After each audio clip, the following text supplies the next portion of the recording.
Pouvez-vous nous dire ce que l'objet technique ouvert peut apporter à des enfants ou la connaissance de ces objets? D'abord, il peut leur apporter le respect du travail d'autrui, en ce sens qu'un objet ouvert manifeste la condensation des gestes producteurs. Il peut leur apporter aussi une connaissance des époques révolues qui est une connaissance comme au présent. Car on peut trouver dans une machine, dans un outil, la trace de l'invention. Et cela permet de lutter contre un préjugé qui vient d'une certaine tournure de notre civilisation, qui est peut-être lié d'ailleurs à l'acceptation du gaspillage, un préjugé qui tend à faire considérer nos ancêtres comme moins intelligents que nous, moins créateurs. Et ce n'était pas vrai en tout cas dans tous les domaines. Voilà pourquoi un objet ouvert est d'abord un objet qui se présente comme pleinement réel, qui ne se dissimule pas. D'autre part, cet objet est vrai. Il est vrai en ce sens qu'il refuse les surcharges du luxe, de la parure, qui sont inessentielles par rapport à lui. Il se découpe dans ses lignes pures.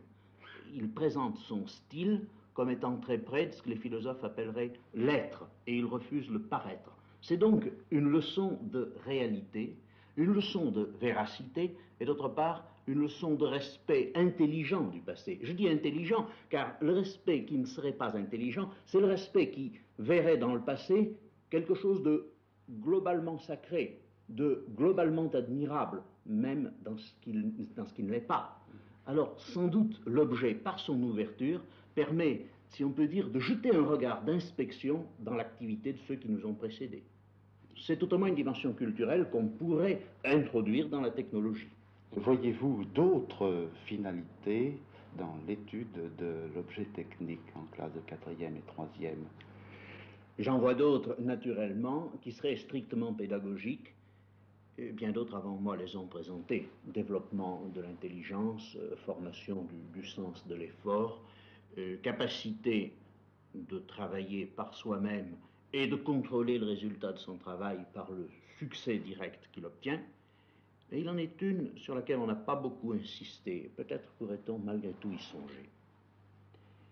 Quand on connaît une réalité dans ses lignes essentielles et internes, je crois qu'on acquiert par rapport à elle une espèce de familiarité, mais une familiarité qui fait qu'on a presque un lien d'amitié avec cette concrétisation de travail, avec cette réalité qui n'est pas un organisme, mais qui est presque un équivalent d'organisme.